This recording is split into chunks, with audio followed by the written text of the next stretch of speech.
Hello, ladies and gentlemen, and welcome to Frantic Nerdcast, episode number 57. Are you sure? Nope. Let's run with it. Episode 57. Sounds good. Close enough to me. It's another week of absolute ramblings. It of says stuff 57 at the top of your sheet. Yeah, it does. Did you take notes this week? Very good. No, I've just got the run sheet open to see what we're meant to be talking about. Pre-warner for everyone. None of us is really prepared for this episode, so it's going to be a fucking ramble and a half. Exactly. But I mean, it's what you're used to. You love it. You keep coming back for it. So thank you. If anything, it'll probably be a lot more straightforward than normal. So they'll probably like it more. Oh, that is true. That is true. That is true. How's everyone's week been? It's been pretty good. Been good. Getting a bit of TV. I caught up on Reacher. I haven't watched. I think I'm 2 episodes behind. I've only watched the first 2 episodes. No, I mean I've watched season 1 and season 2, so I am now up to date in that regard. How fucking good is it? Watched a couple. I'll tell you what. One of my favorite like deep cuts within a TV show is probably within this one. The very start of season 2, when the bad guy Langston, he's first introduced. And they're talking about like the girl and how she's using a fake name. And she goes, he says, "Oh yeah, it's like a baseball player, and it's also Sarah Connor." And he goes, "Who the fuck's Sarah Connor?" Yep. And for those who don't know, it's the guy who plays the T-1000 in the original, in the Judgment Day movie. And I started pissing myself. Yeah. I just thought it was great. I just thoroughly loved in the second season when the cop's watching him and he just walks up to the car and the cop's like, "What are you going to do in the car?" And he just fucking just boots it in the airbag. And it's got so many things like that where you're just like, yes, that is great. Yeah. I'll tell you what, season 3 though, the one thing that's annoying, it's had so much hype that I went into it looking for things to be wrong. And so I'm just finding things that I'm like, oh, like annoyed about. But even so, like they're not outweighing the fact that it is fucking awesome. Yeah. I mean, in the second episode, there was something silly like he was climbing down off the roof. Like as he's got into the place, climbing down off the roof. But when he gets to like the balcony, and this is a full concrete like handrail type thing that's going around it, balustrade. And as he puts his foot on it, the whole thing just fucking wobbles. Like, okay, well yes, I know it's a set, but come on, guys. Come on. I mean, he's a big dude. He's a big dude, but concrete ain't wobbling like that. I'm like, for fuck's might be sake. old concrete. It was an old mansion. You never know. It could fucking have concrete right. Might have been built on the cheap too. It was not going to be doing what it was doing. I can tell you that. And because of that, I'm finding I'm just seeing little things like, come on. Like you concentrate so much on this little thing and even explain it, and then you just forget about it over there. It's like, but well, even so, it is very fun. I'll say I started watching Mad Men, catching up on another show I probably should have watched a long time ago. But yeah, so far so good. Enjoying it. Yeah. I've never watched it. Oh, yeah, it was an alright show. Yeah. As someone who works in the world of advertising, I did find it interesting in those packs. See, in the fact that I have no idea what it's about, I would have walked in thinking it was like a mob mafia type thing. Yeah. Nah, it's a good show though. I do enjoy it. It's funny enough, speaking of John Hamm, I just watched Landman. The whole season of Landman. It's written by the guy who did Yellowstone and all that stuff, and it's about like a guy who runs like an oil field. That's you, isn't it? Billy Bob Thornton. It's fucking awesome. No? It's really, really good. I reckon John Hamm's super underrated. Yeah, he plays like the guy who owns the company. Yeah. And Billy Bob Thornton's the guy who runs it kind of thing on like day-to-day basis and have to deal with the cartel and his daughter's like 17-year-old slut who just pretty much wants to fuck everything, but she just tells him to his face. Like one of the lines in it, Billy Bob, they're standing there and the boyfriend's over in the football field and he's like, "Tell me, are you sleeping with him?" And she goes, "Oh, Daddy. Of course I am. But it's okay. We're safe." And he goes, "I'm going to regret asking this. What do you mean?" And she goes, "I don't let him come in me. He can come anywhere else though." Oh, God. And you're just like, fuck. Jesus Christ. Right. Yeah. But in Ali Larder's, he plays his wife from Heroes. Everyone will know her. Mm-hmm. And she's really good in it. It's just a fun, entertaining show. Nice. Yeah, highly recommend it. All right, rumours. Let's do it. Rumours and stuff that may or may not be true. Usually not true. This one is true. Surreal Estate. New season starts on Sci-Fi Channel on April 3rd. For those of you who haven't watched it, it's a very sci-fi show like Eureka, Warehouse 13 style. Mm-hmm. They're a real estate agency that deals in paranormal houses. Cool. It's a very interesting sort of take. Right. It's very. Do you ever watch Ghost Whisperer? Oh, maybe like It's very much like that, but if they were also trying to sell the house. Yeah, okay. So they've got to kind of please the spirit so they can sell the house and stuff like that. Yeah, It was really enjoyable. I was really surprised by how What's much it I on? liked it. Sci-Fi Channel. Right. Okay. I'm going to rattle off like 4 Daredevil ones just to get them all out of the way. Go for it. Yeah. So apparently, Eldon Hansen jokingly said that Foggy Nelson was killed off in Daredevil because he ran over Kevin Feige's foot with his car. Yes, I seen this. I thought it was hilarious. The next one is something that we touched on earlier, not really a rumor, it's a news. The White Tiger actor Camar de los Reyes passed away shortly after filming those episodes. So not only did he, spoiler for those that haven't seen it, dies in Daredevil. Episode 2 is dedicated to him. Yeah. And then, is passed away in real life. And then there was The Punisher is just going to be dark and nasty and all things gruesome. So it's going to be great to see. And John Berthel is really keen for that one. And the biggest possible rumor links to the comics. So the address of Nelson... 468. Address of Nelson Murdoch and Page's law firm is 468, as seen on the right side in the show. This links to episode... Comic 468, The Secret Life of Foggy Nelson, where he faked his death and joined the FBI's witness protection program. Yep. So the fact that they're rumoured to come back in season 2 might link into that. It's even more than that. It's the fact of he fakes his death, but fakes it to the point where Matt hears his heartbeat stop as well. Exactly what happened in the TV. Like, it's exactly what happened in the TV show. And also, he's already been announced for season 2. Yeah, so he's been announced for season 2. I think a lot of people would have thought it was a flashback, but now with this, I said for the average fan that doesn't know Daredevil, it sort of puts into perspective a bit more. Yep. Something came out during the week. The live action Powerpuff Girls footage leaked. Yep. The trailer from back in the day. I can understand why they didn't move forward with that. It was bad. I've seen a couple of snippets of it. I'm like, oh God. Like, it's funny how you hear about movies like coming up and you get keen or whatever, and then you see that it's cancelled. Like, oh, I wonder why. It's very obvious why this fucking thing got cancelled. And I'll throw one more out there because this is just fun. It's been answered as to why or how Godzilla is able to throw out that massive like atomic breath of air, breath of just energy, whatever. He has Goku in his mouth.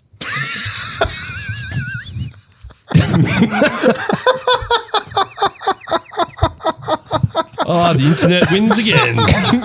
And the image is brilliant. That's so There's like a little dude in Godzilla's mouth. Oh, that is fucking brilliant. Thought you'd enjoy that. July 25th. Everyone lock in your dates. Yes. Happy Gilmore 2, baby. Yeah, I'm keen. Hawkeye season 2 rumor. The plot is going to be a Die Hard inspired story. So they're going to be in a tower, basically surrounded by assassins and trying to fight their way out. Cool. The Peaky Blinders movie, despite being a Netflix production, will receive a full theatrical release. Oh, I'm so keen for this. It's going to be fantastic. Have you watched the show? It's on my list, and it's been on my list of I need to watch for just a really long time. And I never fucking started it. It's brilliant. I never finished it. I got bored. Oh, really? Yeah. I was trying to watch it up to the point where Anya Taylor-Joy was in it, and I never got to it. I got too bored of it. It was just the same shit over and over again. I said that would be the one critique is often the seasons follow that same plot. It's kind of like the Ocean's 11 plot is you go along, and then all of a sudden you think the bad guys won, but actually no, the good guys have like... How many seasons were there? 5, 6? Yeah, 5 or 6. Oh, look, it's definitely there to give a crack. Because I love Cillian Murphy. He's awesome. So the time frame is basically covered from the end of World War One up until the start of World War II now. So that's the period it's set in. Okay, cool. Is it me? Yes. Sure. That was yours. Rumor, DreamWorks is developing a live-action movie version of, I think it was called Nick Frost. It's got it in fucking Jack Frost. The one about the kid. That one. But that was... No. That's the Guardians. The Guardians. Something Guardians. Yeah. It was a movie. Apparently, it was a great movie, and I've flicked over it a few the times. Russian one? No. There's an English version of that. It's an animated. The animated. Yeah, it's fantastic. I've never watched it. They're doing a live action one. Yeah. Apparently, Tom Hiddleston is playing Pitch Black. Jonah Hill is playing Sandman. Jake Gyllenhaal is Bunny. Isabel Drummond will be playing the Tooth Fairy. David Harbour's playing Santa Claus, and Dylan O'Brien from Teen Wolf fame is playing Jack Frost and Maze Runner as well. But I think that'd be sick. Something I think you might have mentioned this before, but I've only just seen it anyway. Peter Cullen to receive a Lifetime Achievement Award. This is for his work with voicing Optimus Prime.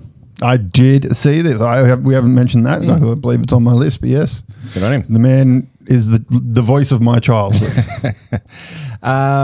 This is just a bit of fun, but James Gunn has revealed Jason Momoa had 2 words for him when it was announced the Guardians of the Galaxy and Superman director would be co-leading DC Studios. Fucking Lobo. So a movie we've mentioned in the last 2 episodes, Nizar 2. Yes. It's fucking going so good. It is set to surpass Infinity War in the global box office. Has it already done it? I think it's already done it. At the time I took the screenshot, it hadn't yet, but it probably already has. I think that was because I've seen that earlier in the week that it's set to surpass. I watched the first one. Yeah. It's great. Yeah. Yeah, it's so stupid. It's dubbed dubbed. It's like just very funny, quirky, out there, weird humor. A lot of the references to gods and stuff I don't get because they're Chinese gods and all that kind of stuff and mythology. But yeah, it was really enjoyable. I say, well, as of a day ago, Infinity War was 2.05 billion and Nizar 2 is 2.08 billion. So that's surpassed it now. There you go. I've got a couple of anime release dates. So Hell's Paradise Season 2 is coming out in January 2026. Keen for that. The next seasons will be back in July for Kaiju number 8, Sakamoto Days, and Dandadan. So not long for Dandadan. I'm up to date with all that. I think I said it last episode. Up to date with where the manga's up to is probably another season and a bit. So it's not too far ahead. Yeah, right. Yeah. With the amount of stuff that they've jammed into the first season, where it ends in the manga, there's probably another season and then a half worth of content, I reckon. Yep. And then the last one is AJ's favourite. After 6 years, One Punch Man Season 3 releases October 2025. Can't wait not to watch it. Oh, God. All right. I'll probably watch it one day and be like, this is a fucking great anime. I know you will. There you go. I recommend you watch it, AJ. Next Resident Evil movie. So we've spoken about it before, but it's meant to be September 18 next year. This vision will be true to the horror roots of the original Capcom games, and if all goes well, should reboot the franchise's theatrical lifeline. It will be their 3rd attempt to do so because they had the movie 2023, I think it was, and they also released a TV series that year. Both did poorly. The TV series apparently wasn't Resident Evil, and they slapped the Resident Evil name on the scripts. Okay. Yeah, right. And then changed the little things to make it Resident Evil. Apparently, it had nothing to do with Resident Evil. That's why all the fans went, "What the fuck is this shit?" Right. Yeah, okay. Because I think I watched maybe 1 or 2 episodes, and doesn't sound like Hollywood at all. It was all Umbrella Corp. It was all working within that space and whatever the Ground Zero space was. I've forgotten. I think that would have been fine too, as long as they came out at the start and just said like this. They're not going to do that. No. Okay, so we've mentioned some of these cast members already before. X-Men lineup, supposed rumored cast. So we have Harris Dickinson as Cyclops, who I've never seen before. Neither. That guy? Yeah, no. No. Sadie... What's her name? Sadie Sink. Sadie Sink from Stranger Things. Before you keep going with Sadie Sink, I actually had another interesting one that I stumbled across today regarding Sadie Sink. Her first movie was with the chick that played Chloe in Smallville, and then Chloe after that went to jail for sex trafficking. Yes, she did. She got 3 or 4 years, I think it was. 3 years, got out in 2. Sex trafficking. There was like some racketeering offense, something else. Yeah, she got heavily into a cult. Apparently, she was introduced to that cult by the actor who played Lois. Not Lois. Not Lois Lane. The other one, the high school girlfriend. Lana Lang. Yeah, Lana Lang. Apparently she introduced... it's Alex Mack, isn't it? Yeah. Yeah, so she introduced Alex Mack to the cult leader, whatever his name was, and then it just sort of evolved from there. Yeah. She's... Is that what you're actually talking about? No. I was going to talk about... That's just another little bit of side bit of information that I found super interesting when I found out about it. Sadie Sink. So the rumor that I stumbled across today is that, or it seems semi-confirmed, that she's actually going to be in Spider-Man 4. As MJ? Now, as a real MJ? Well, that's what I mean. Like, that's what I thought was interesting, because she's been supposedly cast in this, whether it's true or not, to be in the X-Men as Jean Grey. Like, will she be Jean Grey, or will she be an alternate MJ? Gwen Stacy or another MJ. I mean, she's a redhead. Why would you not make her MJ? Fuck Zendaya. I know that. Zendaya doesn't have to be MJ. I get that. And that's where they could introduce her as another MJ. Her name's not Mary Jane, is it? No, it's something else. I can't remember what, but it's not Mary Jane. But in any case, like, what is going to ring true, and or is she going to be Jean Grey in the fucking Spider-Verse? That I think that would be sick. And then so Sadie Sink as Jean Grey, and then we've got Julia Butters as Kitty Pryde, who I don't know who Julia Butters is. A fantastic choice, if it's true. Jesse Plemons as Beast. Yeah, that is sick. Kirsten Dunst's husband, old mate from Friday Night Lights. Yep. And the best casting possible, and this better be fucking true, and that is Margaret Qualley as Rogue. Yeah. She just fits. Well, she's got a southern fucking accent. You're casting someone who has a southern accent with a southern accent. Yeah, look. And have you ever listened to her and her mum speak? No. Her mum, I can never remember her mum's name. She's a famous actress. Mrs. Qualley. But she's got that real southern drawl style accent as well, and it's just super southern when they talk to each other. It's amazing. Yeah, right. But Margaret Qualley is amazing. The substance was phenomenal. So I hope to God that at least that casting and the Sadie Sink casting are true, because I have seen one other one, which was that'd be good. But I have seen one other casting choice rumor for Cyclops was the Aussie guy that played Dick Grayson in Teen Titans. Oh, yeah, okay, I can see that. He's got that aesthetic to it. The Netflix Titans? The DC Titans, but then it became Netflix Titans after DC Online folded or whatever the fuck it was called. Yeah, your turn, mate. So this is very interesting, and I have no idea what it's going to be about, but I'm sort of keen. There's a Monopoly movie coming with Margot Robbie cast in it. I did see this. Don't know what or how, but I'd watch it. Sure. Why not? Yeah. I would love to know what the fuck they're going to do. I'd like to see a plot, but it'd be interesting. I mean, as long as Jim Carrey walks in and says, "You must be the Monopoly guy," I'm done. This is definitely a rumor, but Jack the Ripper with Benedict Cumberbatch. Seen that. So, a reinterpretation of a timeless mystery. Benedict Cumberbatch set to take on the role of Jack the Ripper in a historical drama that explores the sinister alleys of Victoria, London. See, I could actually believe that. I would watch the shit out of that. It would be so fucking good. I'd believe that as Benedict playing it too. I could, yes, but just because I've seen him as Sherlock, I want him to be the person chasing the Ripper. No. He'd be the Ripper. I know. And I think that would be sick. Oh, it would be sick, but I still, just because I've seen him as Sherlock, and that's the role. He was so Sherlock good in that. There was a rumor that they're bringing that back as well, but whether that happens or not, I think there's substantial weight behind that too, because I think even Benedict's talked on it too. So, well, it's all the fact of all the actors are just busy as fuck because everyone's super successful. Like even old mate that played Moriarty is super successful now.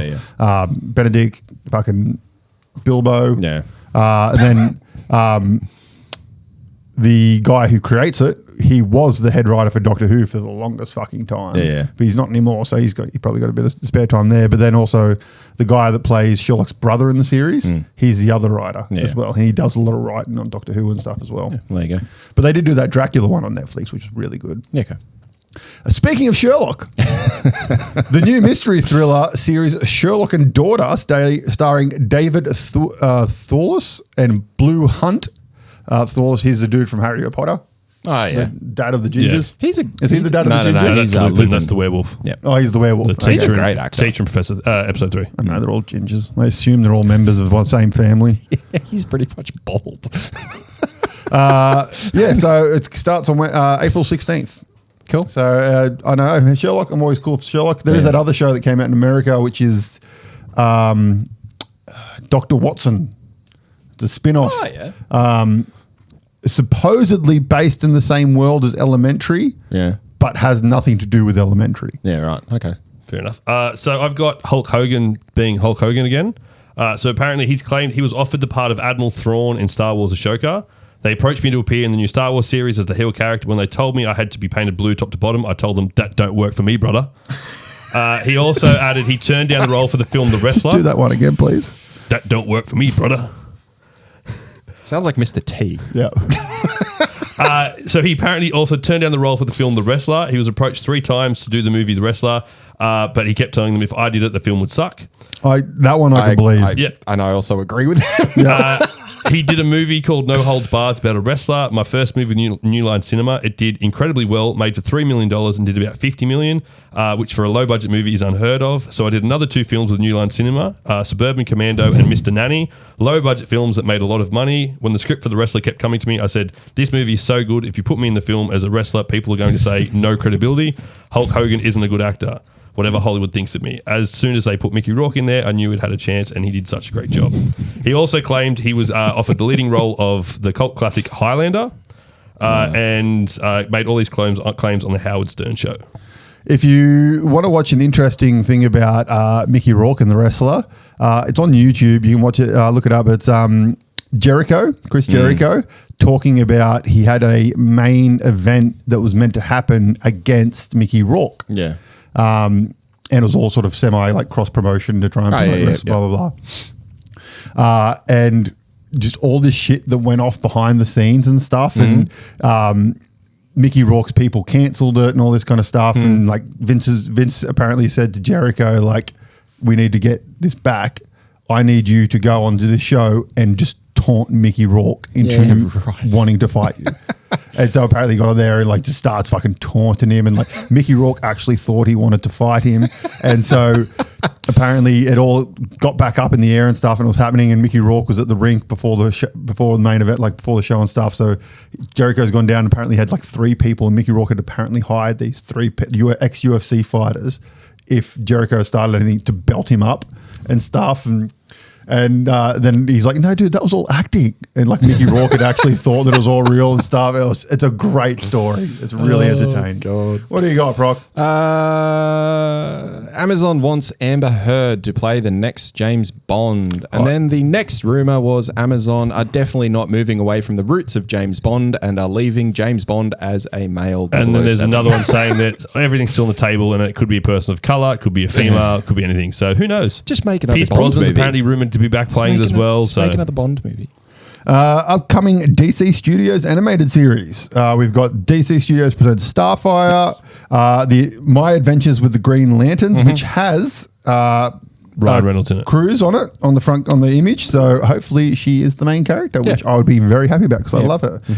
Blue Beetle, Superpowers, which looks to be like a 80s-esque style Super Friends, and Creature Commando Season 2. Yep. So Harry Potter and the shitstorm that's rained down on the new HBO series. So the new casting for Severus Snape has been revealed to be Papa Asidu. Yes. Apologies for that. The quote I saw was, I can't wait for the flashback that shows Harry's dad bullying a black kid for being poor and unattractive. I seen this and I fucking lost like, I'm assuming it's all bullshit quotes of like Ryan Reynolds coming out and like all these famous actors coming out saying you've ruined my favorite character in the show and all that sort of stuff. I don't know. It's going to be interesting. But you're exactly right though. Like he can, all things aside, he can probably do a great Snape, a good role, bring something new to the character, except he doesn't know anything about it. He's never read anything, so he's got no history. Like I know that doesn't play into the acting component, but he's got no history on it.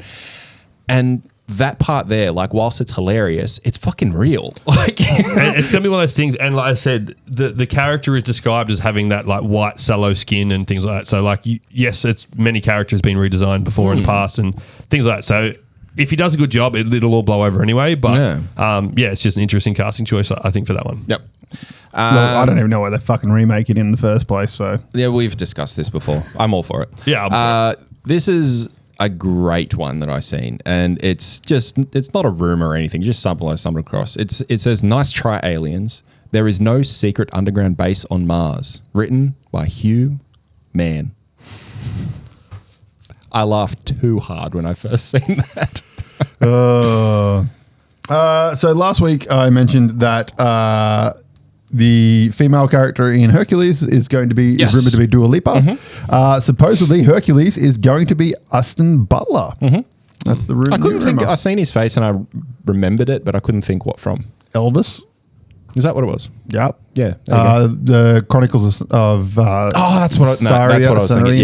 Saria, whatever the fuck it was called. Yeah. I know. Yep.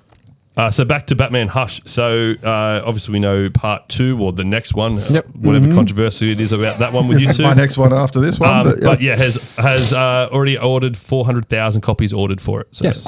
it's going to be fantastic. Yes, it is.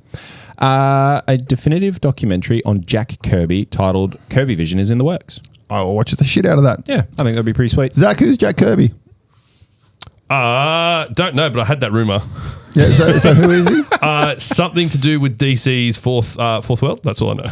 That's because it's in the rumor. I just read. He's like one of the most famous comic book creators. Yeah, he created a lot of DC Marvel. The only thing I know of him was he was DC. That was He created the Celestials Yeah. and all that kind of stuff, and that look that they have with like the long eyes and stuff. That was all his drawings, and yeah. Quiet Place Part 3 now in development. Fuck yeah! I actually watched Day One the other week. Yeah, Krasinski had nothing to do with it. Yeah, I know. It just didn't hit. I don't know. There was good moments in it. There was things I was kind of like, oh yeah, that was okay. But then got to the end, I'm like, oh. It was just a typical sort of world disaster movie, really. Yeah. Like for how good, like number 1 was fucking brilliant. Yeah. That's one of my favorite, like that type of monster thriller horror type movie. I mean, just the opening scene is incredible when, the noise starts going and the other kid was deaf, so like doesn't know about and whatnot, and then just turns around, Krasinski running and just, you're just like, oh shit, that's how it's fucking starting. Like it was just so well done. Number 2 fell short. This one was just What do you got? I have the rumor to end all rumors if this is true, because this will be fantastic. It's been confirmed that the central theme of Shrek 5 will be with the multiverse of DreamWorks. So it will cross over into How to Train My Dragon, Kung Fu Panda, and a bunch of the other Madagascar, Lost Croods. Say that again? Shrek 5 is going multiverse. It's breaking through all the DreamWorks movies, apparently, is the rumor. It kind of does that to start It does that with because pop culture, because it's the fairy tale Nursery world, rhymes so and all things like that, of those like characters are already there. So it's not really new. Like they just need to put those characters there. I think it's more that they'll be having like the cameos from their other big movies into it, rather than just generic characters that like generic nursery rhyme characters have through the background. But they're generic Disney characters and like whatnot. So All right, I was excited for it. Fucking poo-poo on it. Your turn. I will poo-poo on it. Yeah, you poo-poo. Because we take screenshots of all this fucking rubbish, which is great. One day ago in my news feed, I got the advertisement that it's coming very soon, and he's not coming alone. Deadpool 3 coming soon. The rubbish that we see and all that, I see that, I'm like, what the actual fuck? Like, you fucking what? Almost 12 months too late. This one is very exciting. Princess Monaco, one of the most famous animes ever, is coming to IMAX. Yes, I did see that. I'm very fucking. I haven't actually seen the show. But, Monaco is fantastic. Fantastic. Something was spectacular. So my last one, I'm going to say this name wrong. Porna Jagannathan. Who will play? Fucking nailed it. I don't even think you tried halfway through that. Porna Jagannathan. Jagannathan. Go, how was there one more try, buddy. One more try. I just want to know how in the first time you've tried it, you've gone shh, and then the second time you've gone th. Give me a go. This will be good. Which one is it? Literally the first 2 words. Porna. I'd say Porna. Jagannathan. That's what I said the second time. Yeah. I got hounded down. So what'd you do the first Did you have a fucking stroke? Don't know. I feel like it's still wrong. It's not Nathan, but oh well. So she will play Jon Stewart's love interest Zoe in The Guardians, and she's confirmed that. She'll play Zoe in the Lanterns show. She's confirmed that the Guardians will appear in it. Well, they kind of have to if you're making a Green Lantern show. I don't know. Guardians It seemed kind of interesting to probably me, go. but I don't know. And That's again, it. I'm done. I've got no more rumors. Okay, good. Thank you. I've been going downhill fast. So Amanda Seyfried hints that Jennifer's Body 2 is in the works. I'll watch that. That was a great film. It was. That was good. I enjoyed it. didn't rate it like It wasn't what I expected it to be, but it was a good. I've actually rewatched it, and it holds up. holds up. Yeah. Yeah. Okay. I might have to go back and give it a watch. Catherine Newton has been cast in Ready or Not 2. Catherine Newton is in Freaky. Yep. And she played the Ant-Man's daughter in Quantum Mania. She was the one that really cast. Yeah, she's really good. Cassie Lang. keen for that. The first one was really good. Yeah, Ready or Not. I still haven't seen it. Oh, dude, it is such a good movie. I thought I hadn't, and then I saw the movie screen for it, and I was like, "Oh no, I've definitely seen this." Amy even hates horror movies, and she watched it, and she was like, "That was fucking great." Yeah, I wouldn't say. I think it's more thriller than horror. Yeah. Really? Is it Margot Robbie? No, No, it looks like. it's fucking. What's her name? Samara. Oh yeah. Yep. Weaving. Old mate, the chick from Newcastle. Yep. Cool. How many you got left? At least one. Yeah, go for it. Scarlett Johansson in her future in the MCU. Natasha is dead. She's dead. She's dead. Okay. We're going to have to let it go. Okay, She good. saved the world. Let her have the hero moment. That takes one of mine away. Yeah. But also, I mean, like, she very easily fucking come back. It's a multiverse. Anywho. In other words, Scarlett Johansson doesn't want to do it anymore. 100%. Which is fair enough. She got fucked in the first thing, like with that release around Yep. the back end of COVID and all that shit. But I mean, she's still getting money from it because she's down as a producer whenever it's like I mentioned with Black Widow. Yeah. Teen Titans movie will reportedly begin filming in late 2025. Yeah, pretty keen for that. Yeah, it's 20, and I think it's meant to come out in 2027, but like mid to late year. Following on from the Black Widow, Keanu Reeves has come out and said basically John Wick 5 won't happen. Won't say no, but probably won't happen. It doesn't surprise me. Yeah, and he said the same thing. The character's dead. I'm like, okay, cool. Netflix reveals legendary Batman voice actor Kevin Conroy's posthumous role in Devil May Cry anime. Okay. I just quickly going down his rumor mill. James Masters, who played Spike in Buffy the Vampire Slayer, talking about the new Buffy that's is happening. I think the world needs Buffy. I'm glad she's going to come back and help. And in the vein of not spoiling the surprise and the experience for the fans, I'm not going to say anything more about this. Okay. Go for it. I've got one more left. What you got? Nothing. Okay, last one. Supposedly, George Lucas had over 60 scripts written for Star Wars TV series where each episode carried a $40 million budget. Then Disney bought Lucasfilm. Yeah. And then there's a quote from someone. And they got scrapped or something like that. These were dark. They were sexy. They were violent, says producer Rick McCullum. It would have blown up the whole Star Wars universe, and Disney definitely would not have offered to buy the franchise. I genuinely don't think that they would have been dark and gritty. Oh, no, they wouldn't have been. No, they would have been, again, kid-friendly. Because, I mean, Lucas has always come out and said, like, he did the first... Star Wars is for kids. Exactly. He did the first Star Wars. It was directed at kids, and kids watched it. That's why there was so much flack when they did the second trilogy, because they were like, oh, what the fuck is this? It's like, yeah, because you're not a kid anymore. So it's directed at the new age of persons coming through. And that's the same again with the new trilogy. Like, it's always aimed at that age of, like... getting around that early teen and pre that sort of age. Sorry, did you say 40 million per episode? Yep. That's nothing, dude. That's like Game of Thrones was 110, 120. I think it was like 150 to 200 million an episode. I'm out of touch then. Yeah, it's fucking. That is absolutely nothing. To be fair, Zach, were you ever in touch with that sort of stuff? No. Okay, so I've got some little things here. I've just got to pull them up. So not last episode, the episode before, I went through some mangas that were sort of recommended ones to sort of start reading and stuff like that. So this one, I've got 2 top 10 lists that I'm going to go through, but this one's more aimed at anime. So on that note, anime. Let's talk about some animes. Cool. Sweet. So I've got the top 10 most bingeable animes here. I'd like to know 2 that you think would be on this list. One Piece will be. And probably Demon Slayer what do you think? or My Hero. I'll give you 3. I would have said Dragon Ball Z with current times, possibly Dragon Ball Super on there. And another one, I would say Attack on Titan. I actually don't think Dragon Ball will be on it, to be honest, in either form. I could be wrong, but I just have a feeling it won't be. So this was from like IGN or something, like one of those websites. Mm-hmm. So number 10, Dan to Dan. Sweet. It's definitely new then. Yeah, okay. Yeah. See, I actually couldn't binge it. Really? No. I couldn't because I watched it weekly. Yeah, I watched it weekly as well. Yeah. But yeah, I didn't watch it weekly, and I couldn't binge it.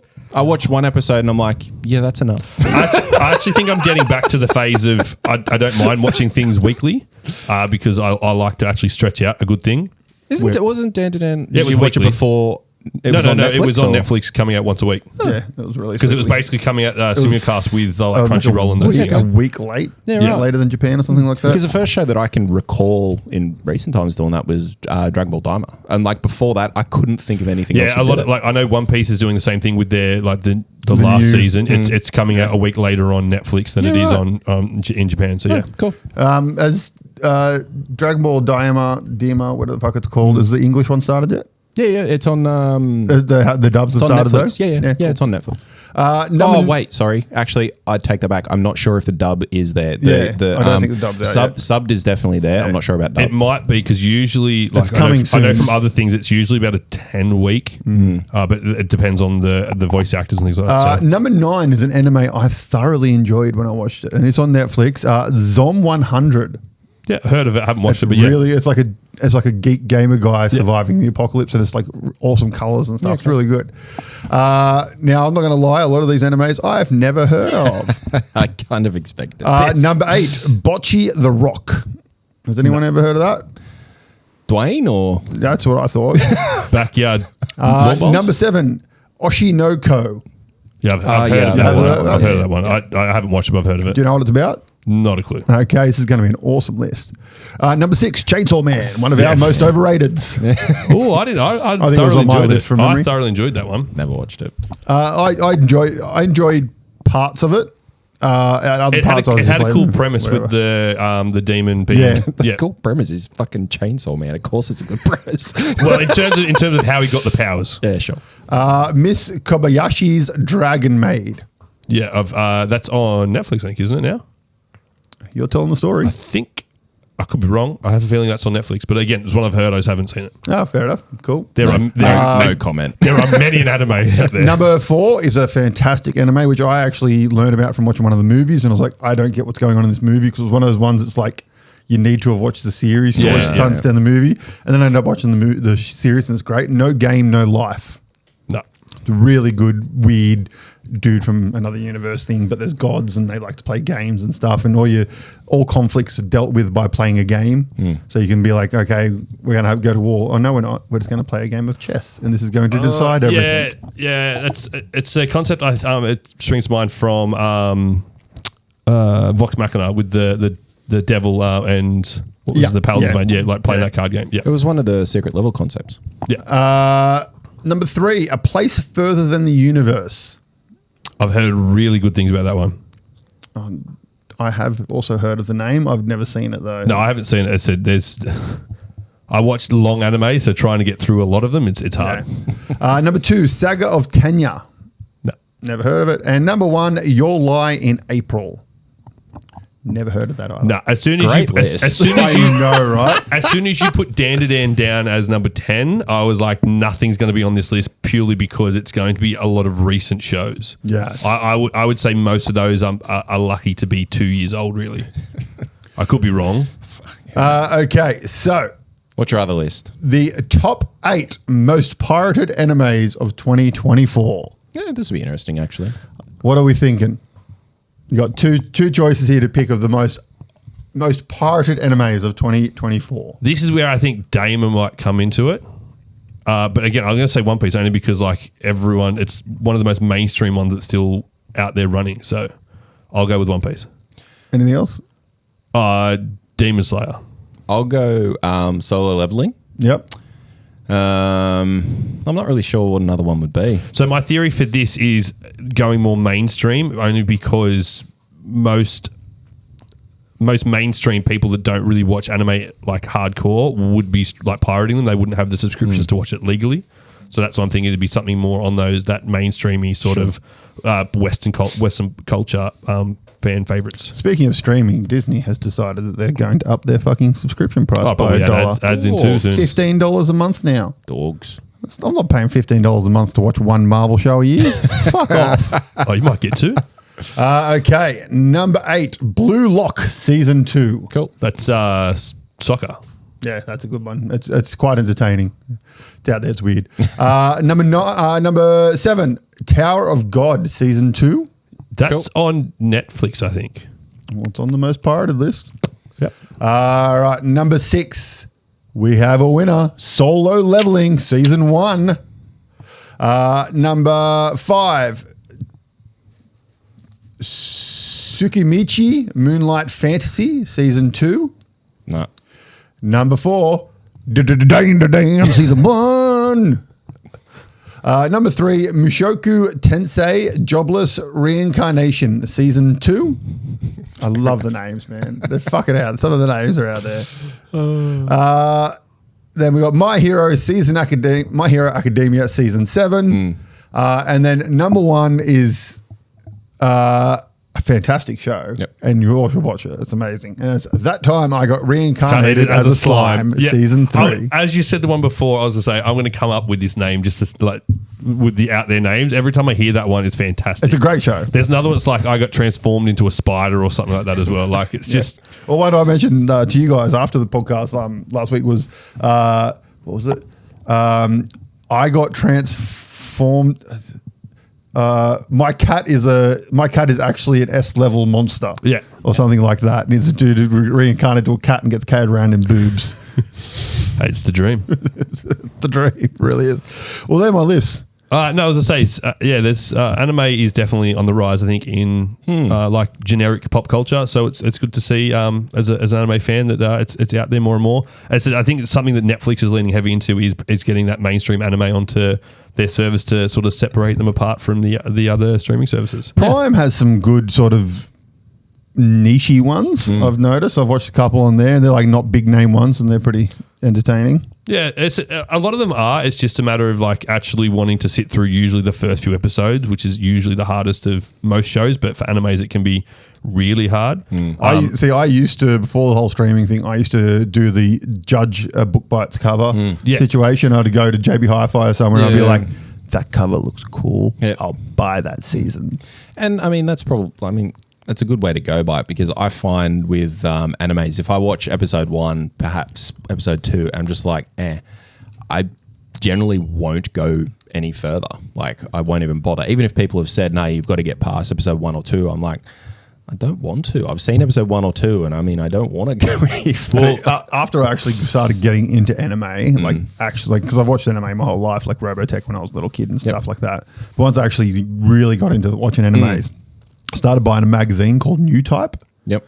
And it came out monthly, and it used to come with a DVD and have like one episode of like 5 different shows that I'd talk about in the magazine. It was really cool. It was a good way to find out about me. Yeah, I said, like, I've got access to like my mates' Crunchyrolls and Funimations and things, and going through, and it's just the endless supply of anime there to watch. It's like, again, you kind of have to just look at the cover art of the episodes and like, do I want to watch that? Do I not want to watch that? And the names is another one that sort of, that just sounds too weird for me. I'm going to go somewhere else and things like that. So, it's definitely don't lie. You're the one that scrolls through and goes, that cover's got boobs. I'll watch that. Nah, usually I go for like this, that shonen style. So like Black Clover was one that I hadn't really heard about before, but when I saw that cover, I dove straight into that. So I highly recommend that. That's a really good one. But as I said before, I'm into like those sort of ones that are finished but have a bit of meat to watch. Like, I don't mind some of the like 20 episode or 12 episode animes, but I like sort of getting into it and having that evolution of the characters throughout. So it's usually, again, why I'm 1,000 and 1,100 episodes deep into One Piece. So like it. All right, who's next? We're just talking shit, aren't we? We've got Kick-Ass. Yeah, Kick-Ass. What'd you think? Wait. Hold on. Let him push his button.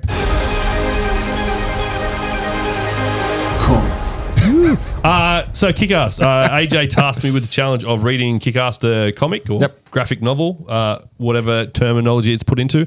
Technically comic because it started off as individual issues. Yeah. And I hadn't actually read it, so I thought, fuck it, and I went and read it too. It's good. It's good. I've It's seen really the movie a long time ago. Haven't watched it recently. So a lot of the plot was like hard to remember, so it was good to actually reread it, and like the pop culture references throughout I thought was fantastic.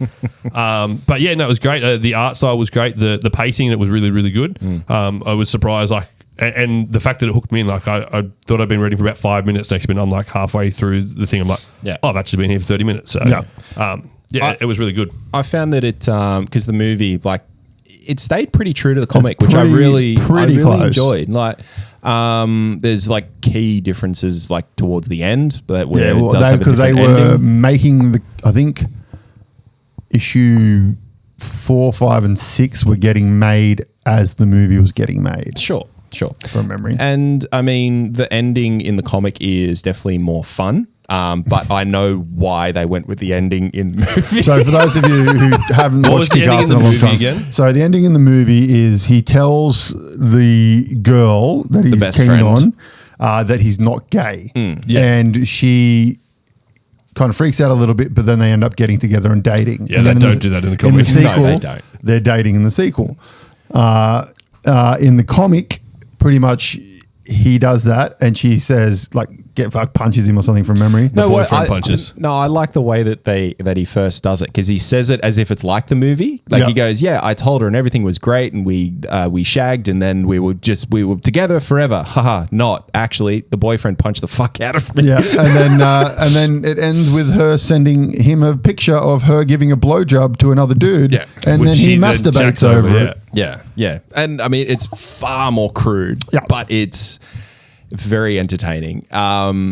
And I recall when the movie came out, when there was a lot of people who came out and said, "Oh my God, you can't do that on the screen. What's this? Like, this isn't a superhero movie." It was all based around Chloe Moretz. Yeah, exactly. She was 13, 12, 13 or 14 or something in the movie. And she says cunt. Yeah, and which is in the comic. Yeah. So, I mean, it's like... and what I thought was really good was the fact that it was true to that. Like, I know she's a kid and I think part of it also too was at that time we were still used to that sort of goofy comic book movie style, and this was definitely the complete opposite, dark, gritty. From memory, Big Daddy is a lot more harsh in the comic than he was in the movie. And did he remind me? Did he have like a Batman-esque style armor in the? Definitely does in the comic. I thought he looked better in the comic. Yes, I thought that was better. I understand why they did the Batman-esque in the movie, but better in the comic.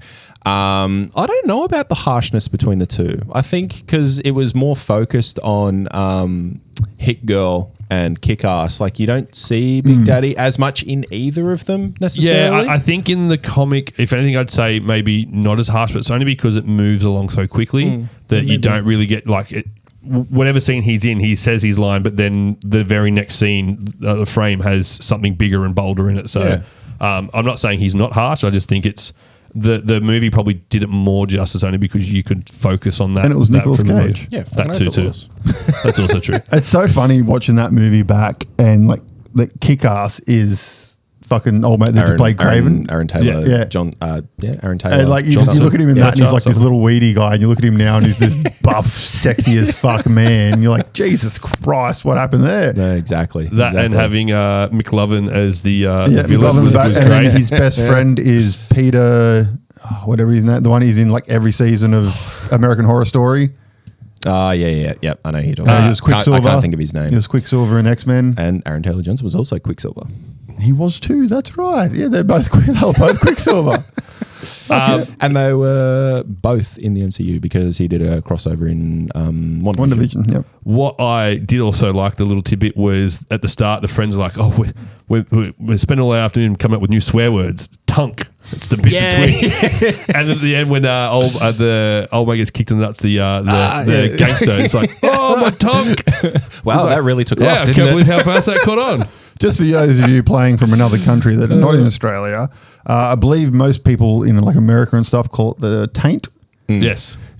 Here we call it the banus or The Gooch. the Gooch. I've never heard the Banus Neither- before. I've heard Gooch. So he's doing the same thing, trying to get something started. No, the Banus, the space between your balls and your anus. I get the but I've concept. never You've heard never of heard it. it called No. Banus? Oh. It's a hockey thing, must be. No, it's just one of those. It's like one of those, like some of those regional things. Like we used to, when you skip school. Yeah. Belmont's really regional. No, like other, like we called it whopping. Yeah, I called it whopping. Yeah, but I've talked to like people in like Western Australia and stuff, or like South Australia and stuff. They don't call it whopping; they called it like wagging. Or Yeah, whopping, wag. I've heard it. Yeah, like different things. But like I say whop, like we'd whop class, and they'd be like, "What? Yeah. What did you like whop class?" Yeah. And they're like skip school. You're like, yeah. Why do you call it whopping then? 'Cause that's what we fucking called it. Exactly. I never exactly. did it. So Oh. I was a good boy. yeah. I was a good boy. Oh mate, we used to whop classes and go down to Burger King and smoke cigarettes and get refillable Cokes. It's fucking great. Drop the cigarettes, and that's what I was doing also. So, Pax, how many? I'd give it out of the huge range of comics I've read, all three of them now. I'd probably give it an 8. I'd say Batman would up there as a 9.5. So in comparison, Nice. And what about you, Brock? I'd give it an 8. It's just fun. It was fun read. It's got like, if you've seen the movie, still give this a look because it's got some nice little twists and different stuff in there. Like it's good. It's fun. one of those times where I've found like sometimes, you read the books are better than the movies are better than books, blah, blah, blah. This was like, they're the same, but they're each to their own, in a way, kind of thing. It was good. I haven't read the Hit Girl series, No. Or Kick-Ass 2, which I believe Kick-Ass 2 and Hit Girl were both merged together for Kick-Ass 2 movie. But they changed the whole heap, because obviously he's not dating the girl in the second one, in the second book and stuff like that. But I might give a bit of a read on through. But one other comic that I have had a little bit of a gander over this week as I stumbled across it is The Ice Cream Man. Now, it sounds horrible. But I had a look at the spiel for it, and it's basically an anthology, a kind of anthology piece written around an ice cream man within a town. Basically, the ice cream man is actually a werewolf, and there's a bunch of other stories and things happening within the town, but he seems to sort of be present, so to speak. And he's kind of influencing a couple bits and pieces here and there and doing things that impact each of like the anthology stories, so to speak. But not only that, like the paneling is incredible. The stories in each one of them is really cool and fun. Like the first story is around a kid who he's been going to and from school as if his days are fine. But when he gets home one day, his parents are dead in the kitchen, and he says something to him, just sort of a blasé around it. But he's carrying around a pet spider, and the pet spider is like, one bite dead type thing. It's bitten the parents. He just too young, blasé, going around his business. But then the ice cream man turns up as a werewolf, gets bitten by the spider, and then it sort of ensues from there. Like a simple story like that, but it was quite well written and the panels were great. The second story goes straight to like a couple of junkies, but the paneling for this one, it starts off in like it's black and white paneling, but they're in color. Just them in color, and the way that they show their deterioration from being healthy young couple who have just met and like going through that lovey-dovey relationship, the black and white background and their real vibrant coloring as the panels progress through the pages over several pages, they start to fade. And something so simple was so well done. So you see their deteriorating state through the colouring until they become black and grey with the background panels as well. And then it cuts through to the next bit of the story, like continues with the story and how the ice cream man comes through. He gives one of them the bump and like ends up being involved that way, so to speak. So that's a movie trick. Yeah. They do. Yeah. A lot of the times it's a thing you don't notice, where if you want someone to feel unease, generally what will happen, like if you do for what you're seeing to be different to how you're meant to feel. Yep. So what they'll do is generally they'll show the scene and they'll slowly drain the saturation from the shot. Yep. And you don't notice it because it's happening slowly. And then by the time you do notice it's like black get and to white. that thing, it's like almost black and white kind of feeling. And they did in Breaking Bad, in an episode of Breaking Bad, when the dude that just played the snake baddie in Captain America, I can't remember his name. He gets his head. Giancarlo He gets the back of his head blown off Yep. in it, and he comes out and he fixes his tie, and before Falls over. when he falls over. If you watch it again, you'll see the color drains from the shot, and like it's almost black and white by the time he collapses. Yeah, right. Yeah. Cool. Awesome coloring, awesome paneling. The stories are just slightly removed from each other, but entwined in little ways, which are quite nice through the each one of the chapters. It's still going. There was like a series of a couple of volumes that went like 2018, 2019. But there's a new one that's been going since I think 2019 it was, and it's still going through to today. So Nice. Awesome read. Give it a gander if you haven't. The Ice Cream Man. Sounds quite interesting. It is. Like I read the first one and I was like the first chapter of volume 1. I'm like, oh, this is pretty cool. And then I read the second one, not realizing it was an anthology. I'm like, what the fuck? And yeah, it was great. Yeah. While we're talking about comics, have you gentlemen been watching Invincible season 3? I have Not yet. one episode to go. Well, there's only as in the last one's not out yet. No, the one that came out today. Oh yes, that last Yeah, that is the last episode. So it came out. What about, are you up to date? No, I have not watched season 1, so it's on my to watch list. Oh, you haven't watched it at all? No, so before we go, I have homework. I'm going to watch Invincible, and I want to set you two a short anime series each to watch, so we can I will come back. definitely watch the last episode of Invincible. Yes, thank you for that challenge. Yeah, okay, That's a never mind good then. Never mind then. No, what is it? I was going to say, because I said you guys have been like sending me comics to read and things like that and talk, so I just thought if I could attacked by a bug. welcome to Australia. Yeah. There was a little bug. Yeah, Sorry, mate, continue. it's Australia, mate. Every bug's dangerous. I was to say I will set you guys a short anime series to watch, and I'll watch Invincible, and then we Go can for it. touch back in the next few weeks. I want you to watch Hell's Paradise, and I've already told you I want you to watch Dororo. Oh, yeah. I'll send you links to those, and yes, All right. I will watch that on a legitimate website. it's on Netflix. So. Oh, is it? Okay. Well, I'll watch it on a legitimate website. Invincible, go. So back to Invincible. Season 3 has been phenomenal. It's Yes. It's come into one of the best parts in the comic, and that is the Invincible War. So without knowing the comic, how many seasons would there end up being, do you think? We are probably, God, it's been a while since I read. I think we're up to about issue 50-ish. So around I thought they already said that season 4 was going to be the last. I'd say, because there's a lot of stuff towards the end they can pump through. But this is about issue 50. Around that area, I think Invincible War happened. So basically, the premise of it, without ruining it for you, Zach. Oh fuck, I don't care about ruining You've ruined it. Yeah, I've listened to the podcast. So basically, Old mate's dad is like a Superman-esque sort of. yeah. So there's I a bet you find that baddie. out in episode 1. There's a baddie from season 1, I think he was, Langstrom. Yep. Season 2. Season 2. Yeah, it was the end of season 2. He can pretty much teleport into different dimensions.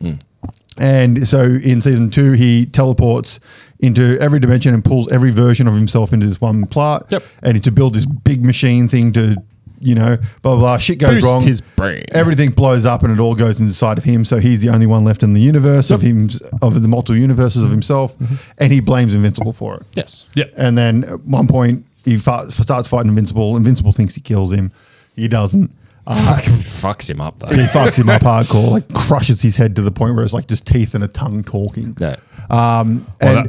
He essentially goes to all the other universes where Invincible has turned bad and gets those Invincibles and brings them to our Invincibles universe and is basically- like destroy. Yeah, which is basically all of the other universes. And so all these Invincibles are just throughout the world, just fucking destroying cities and shit.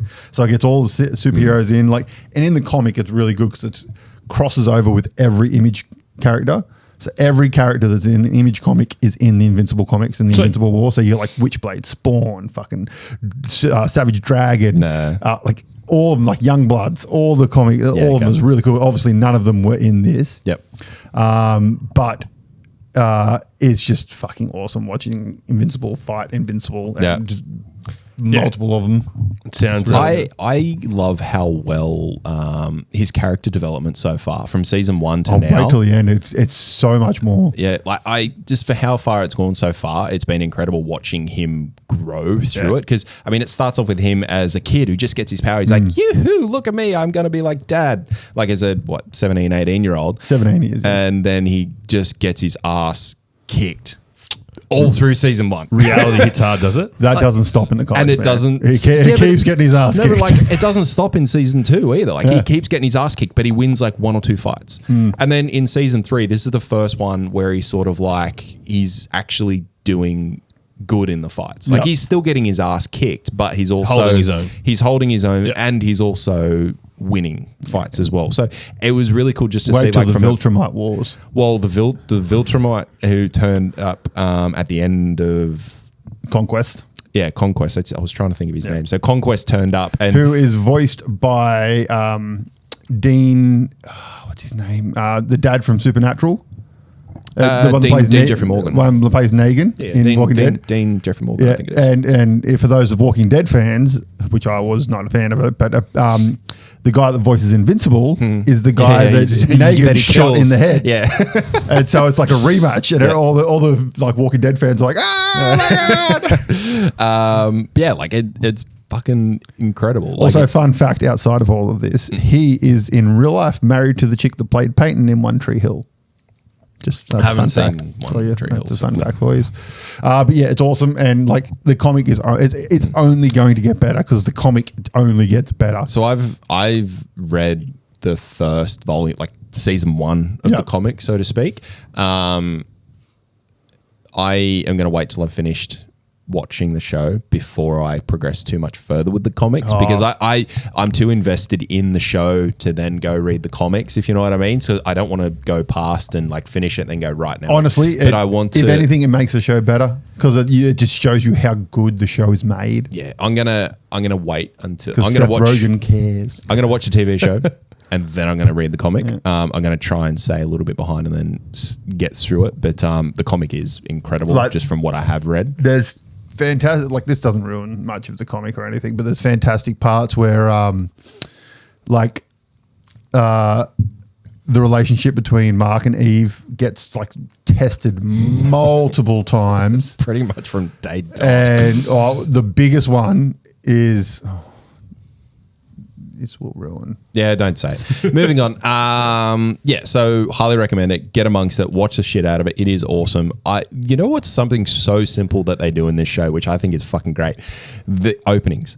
Oh, yeah. Whenever they're doing the openings, like they'll start talking. Where is... Then it comes up with Invincible, but it just overlays it just with noise at you. In this season, there's a guy who like... his wife died or something, his sister died and all this kind of shit. Yeah. And so he's in front of the cops he's got his powers and stuff and he just keeps going, where is? And he goes, doosh. And like he keeps saying it and it keeps going boom, boom, boom and just popping up like 8 times. And like it fucking hits hard, but what it does is it just drives home his emotion to it as well. And you're just like, fuck, it's so simple and it hits every time. It is really, really good. I have to say, I honestly think the Invincible comic, I'm probably going to reread it. It's one of my favorite comics series, man. It is just so well done. It wraps up so well.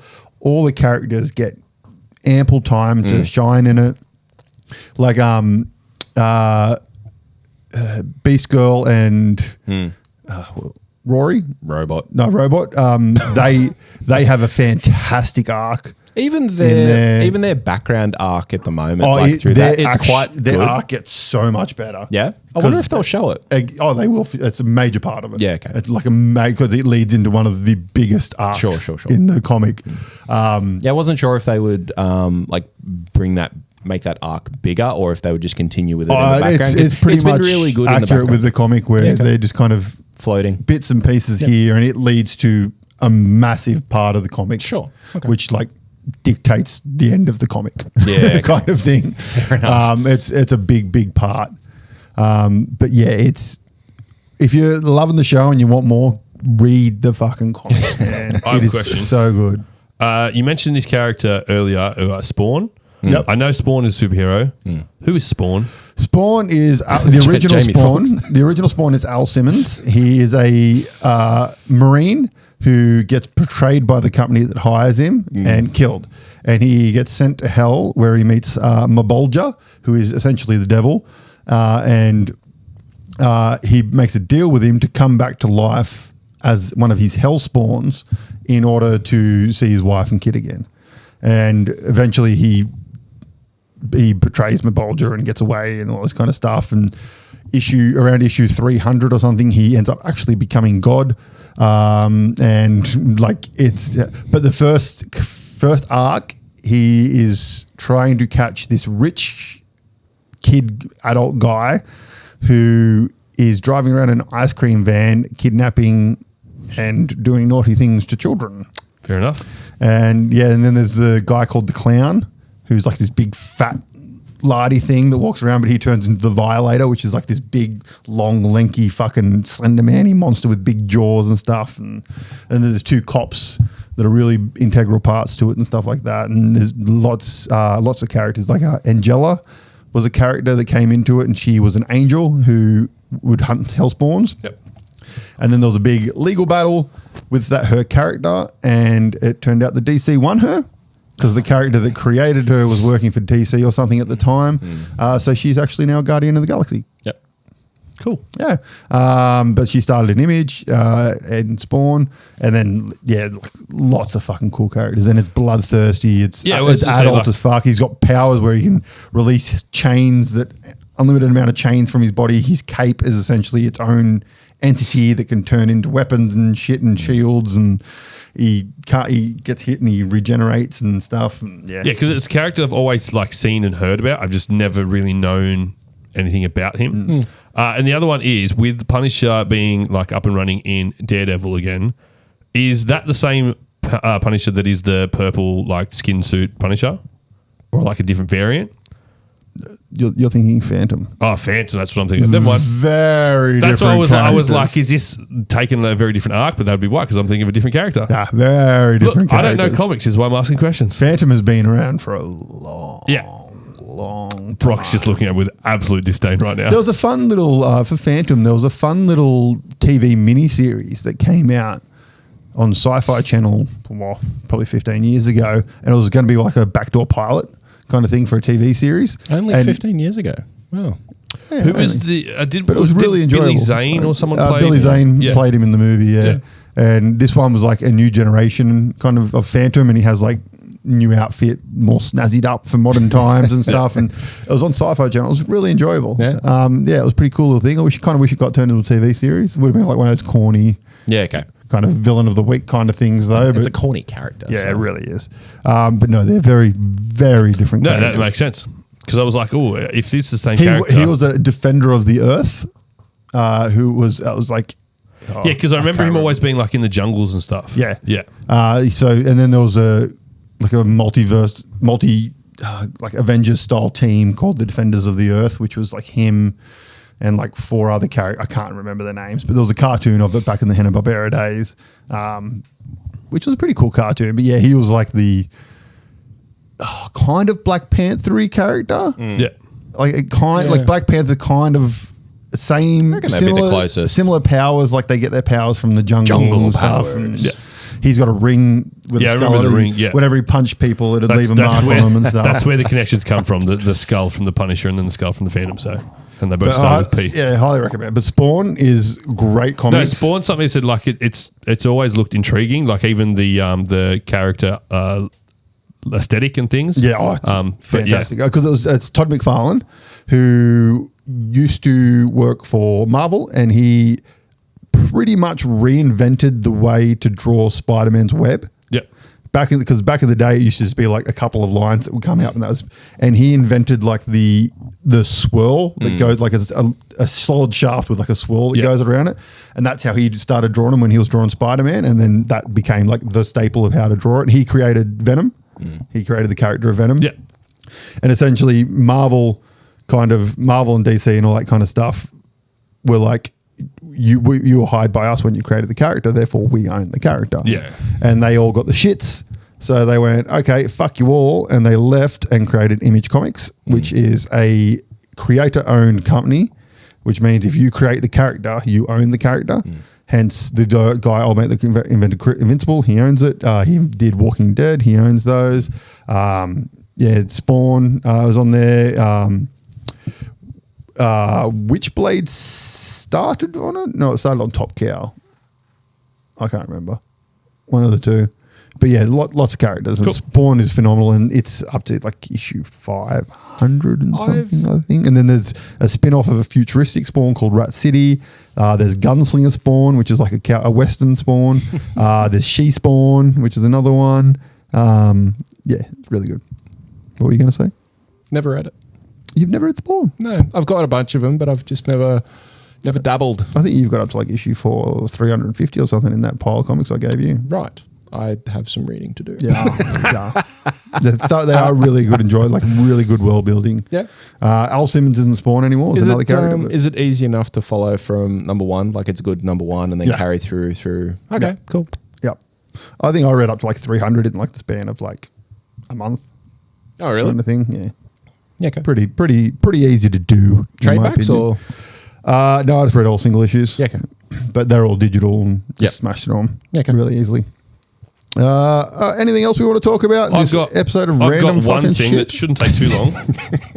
I apologize to everyone listening. To be fair, this is how it started. We're like, hey, let's fucking record us talking shit. Okay. And we had like 3 fucking headings and we just talked shit for a while. If you are still listening right now, thank you very much. We really appreciate it. We really do. What are you talking about? I've got one thing. So I'm do I need to press a button? hit gaming. If anybody is still listening right now, we need a code word for people to put on a like as we advertise the the episode. Anyone who's actually listening, put the code word in. What's the code word gonna be? Last time it was pumpkin spice. Yeah, for some reason it jumped to my head again. We'll go with Bunraku because I'm looking at that on the board behind you. Oh, that's a fantastic. If anyone hasn't watched that, fucking watch that movie. Bunraku, it's phenomenal. We've got Josh Hartnett, Woody Harrelson, Gact, Kevin McKidd, Ron Perlman, and Demi Moore, and the voice of the lead singer of Faith No More as the narrator. It's a great movie. It's all presented like it's a pop-up book kind of thing. It's very pretty and a good movie, but I digest. Yep. Digest? I think this whole episode has been a digression. Gaming. All right, so Gaming. there's a bit of conjecture and a bit of angst in the League of Legends community. Oh fuck! Here we go. Yeah. LOL. So there, someone has created a petition to get the LOL Riot Game CEO fired, because he's unhappy with the direction he's going. Now, before I say it, I've got... Is he the guy who made No, the game? just the current CEO. Oh, so he's just a boss man. Yeah. Okay. So my take on it before I say what it is basically I see both sides of the story, where he's...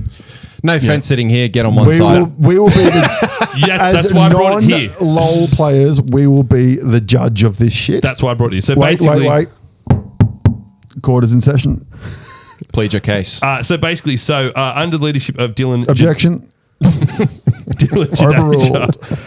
The game has been going downhill at an unprecedented rate, this player claims. Riot Games has made decision after decision that prioritizes profits over player experience, and the community is tired of being ignored and treated like complete idiots who they see only as numbers to get money from. Firstly, it's a business. Businesses are there to make money. This is my point. It's also a free game to play. You don't have to spend any money unless you want to. Yep.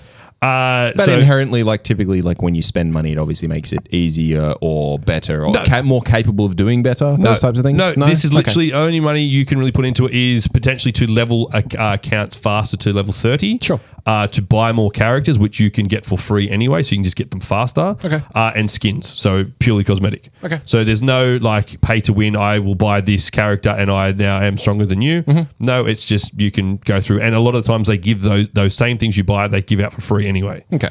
But that's part of the problem. So starting with there's been a lot of company layoffs, but then a big thing has been around Hextech chess going missing. So basically in the game, you played you play your games, and then at the end, if you secured an S or higher, you had the chance at securing a chest, which once you unlocked it, would often have either a character in it for you or a skin that you would get for free. So rather than buying it, you got it for free throughout just by playing it. Yep. These have now started to go missing, and they're harder to get. So basically, before you could get a bunch quite quickly, really, if you played lots of games. Now, if you play the same amount of games, you're going to get far less. Right. So, so a way for the business to make a bit more money. Yeah. Oh, no. Yep. And then the quality of skins people are upset about. So they used to put a lot of time, effort, money, and they were very dynamic. Sure. Now the skin line, they often do skin lines now. So rather than having like a random skin for each character, which they put a bit of time and money into, they sort of share that around a group of skins rather than one particular one.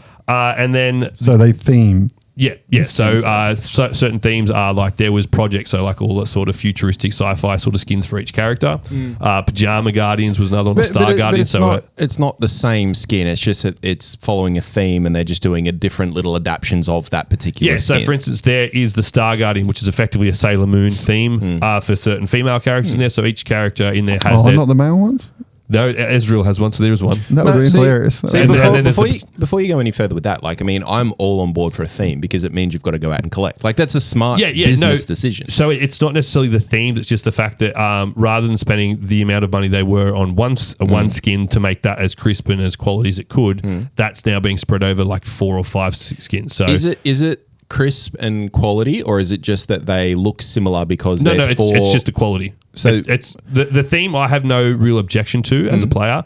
As you said, like, so what's the quality that's lacking? Like why is it the animation? So when a skin comes out, usually of a higher quality one, there are like recall animations, different animations for their abilities and things like that. So they're not necessarily bad in my opinion. They're just not as good as what they were in the past. And the other part, another bit which came out recently, so Arcane Season 1, when it was released, if you watched along, you got free skins. So you got a free Arcane Jinx, Vi, Caitlyn, and Jace skin. There was no skins for Season 2, so that had a lot of people up in outrage of how dare you don't give me my free skins. Okay. So this is basically what I brought to it is to get your opinion is basically I feel that it's a business. It's doing what businesses do, make money. Yes, it's making it harder to get free stuff, but it's a free game. The things that they're taking away from you really don't have any impact on how you play the game. So my answer, I'll say mine before you, because yours is going to be longer than mine. Yep. My answer is, and I'll say this directly to the camera if you're watching this on YouTube, neckbeards. Please take your tears, use them as lubricant, and go jack off in the corner, you fuckwits. Goodbye. Okay, so it's a business, so therefore they're making smart business decisions. Like whenever you make a business decision like that is inherently has change, people don't like change. No matter what that change is, big, small, barely noticeable, people don't fucking like it. As soon as something changes, people get the shits. If someone got something free beforehand, they expect handouts to continue. Like, it's just people pissing and moaning about things that, hey, I used to get that for free. I want it for free still. Like, no, it's a sensible business decision. The only thing that I think that they should continue is the quality of their product. If you are finding ways to, if you're putting ways in there for you to sell more of your product, you need to maintain or increase that quality because you are getting more money through the door. So you should be doing the same, if not better, with your quality. Other than that, fucking get over it. And that's it. So like... So our answers were the same. Yeah. So like back in the day, they would release different like tiers of skins. So like... tiers. Skin. Jack off in the corner. They would release like your basic skin, which was literally just like a costume change, no change to abilities or things like that, for cheaper than the higher ones, which had that higher quality. Where that seems to have gone now, it's basically a flat rate for most skins, and that's where I think, as you said, people are upset that the quality of the skin isn't matching the price of what they were paying for a few years ago. Okay, so... One, everything has gone up in price, so that's just fucking the nature of the world at the moment. $1 does not get you the same thing as what it got you 12 months ago, let alone 5 years ago. Fucking you hand $1 to someone, you're not getting $1 back. If you're doing a trade, $1 for $1 and you're not getting $1 back, you're not very good at trading. You're probably a League of Legends player. Exactly my point. But as someone that plays it, like the fact that the chest got removed, doesn't bother me that much because I said it was just giving me access to free skins that I didn't necessarily really like anyway. Because if it was the skins I really wanted, I'd just go and buy it because then I'd have it. There you go. And yeah, like I'd rather them spend more money on game design and actually making sure the game is as enjoyable and things. And at the day, it's a free game. Yes. Like I don't have to spend a single dollar on it if I don't want to. It's my choice. And yeah, the fact that they're taking away free stuff that is there behind a paywall that has no impact to the game, I'm not really that worried. No, look, some of your gamers, they definitely like that component of it, which I do get. Like, I know that there were times when I was gaming and I wanted to collect whatever skins there were for the weaponry and everything. But, but yeah, like... It really, the only thing is the quality. As I said before, you got to keep up that quality. Either boxes or the free boxes, prize boxes, whatever, I think they should maintain the level of that. But it's not something to get a fucking petition to sack the CEO of a fucking company over. That's it. So you fucking bellend. The chest used to be behind being successful in a game. Now it's basically just tied behind playing enough games and you'll get 2 or 3 chests in like the story progression sort of thing behind the arc. So... you still get them, just not as much. Say that again, sorry? So previously you'd get a chest, as I said, by playing a game and being successful. So you'd collect key shards by just playing games randomly. And then if you were successful, you'd have a chance at getting a chest. Yeah, cool. Now they've introduced like acts to the season. So the season starts from, start of the year to the end of the year. And there's different acts in it. So this year, following the lead into the next TV show is a Noxus theme. And you're going through just different acts. And in there's like an experience bar. And as you level up throughout this storyline, which has no bearing on how you play the game anyway, it's just a background thing. You get 2 or 3 chests through that. Right. So it's not even... Yeah, so it hasn't even gone down a skill capacity. So they're the skill capacity's been taken out of it to just everyone gets it. But for a lot of people, you could earn a lot more chests in the skill way than you can this way. Right. I could play 5 games and get 5 chests theoretically. Now I have to play 20 games and I only get 1 chest. Right. Okay. So they've so I'm now all for the way that they're doing it now because they're actually making it more readily accessible and available for people who aren't as good. Because the people beforehand, like who were getting good, were better and getting better and good and whatever. They were always coming out first, second, third. I'm assuming that's sort of how these boxes would come through. No, usually it was just you had to achieve an S rank on a champion, and then for every S rank, one person in your team would get a chest. So some people aren't going to get to that because they're not as good. Yeah. Theoretically, yes and no. For instance, if I got the S, that chest might actually go to you, who may have sucked balls in the game, but you still would have got it. Right, but so it was more RNG. It stands by. Like if you get 4 or 5 guys who are playing the game and they want to do it for fun and they're shit, like they're never going to get it. So they've made it more accessible. So bring more people into the game to play it on not so much a competitive level. And the thing, like it's. As I said, it's just they've just reduced the amount of friendship. I know. I can see the amount of good ideas checked out. I'm well aware. But yeah, so as I said, I don't really care about this petition at all. No. I just thought it was interesting to see that people are getting hard up for the fact that they're taking free shit away from you that doesn't really matter. It doesn't impact you. Get the fuck over it. Like a petition for that thing, like people feel so fucking righteous about these types of things. It's, as you said, it is a free game. Someone is giving you a free format game for you to fucking get the fuck over it. It would be a different story if the free shit was actually impacting game play. Like if you got this, it actually made you stronger or not, and then now for it was a pay to win game, it doesn't. So, all right, that's it. You can come back to life now. He's not coming back from that. It has been another fantastic episode. Thank you for anybody who is still listening to this absolute rambling. Don't forget the code word Bonraku, put it in on as a comment on one of our posts, and we'll get a good fucking laugh out of it when we will see it. Anything else? No, just share not. Share the socials, share it with your friends. Thank you. We'll be here all week. Not it so much really just abruptly ends, doesn't it? It really does. All right, thank you very much for sticking with us if you have. I fucking wouldn't AJ didn't. I wouldn't have stuck with this shit. I would have turned off hours ago. All right. Thank you very much. We love you, and we'll see you next time. Cheers, guys. Hey, guys. Thanks for listening to Frantic Nerdcast. You can find all our latest news and information on Facebook or at franticnerdcast.com. You can find us on Instagram at Frantic Nerdcast. Find AJ at Weird Art by AJ. Find Zach at Frantic Kaz and myself at Frantic Brock. Please make sure to head over to our YouTube channel and subscribe for more YouTube-only content like Sequelize It and Plays Games.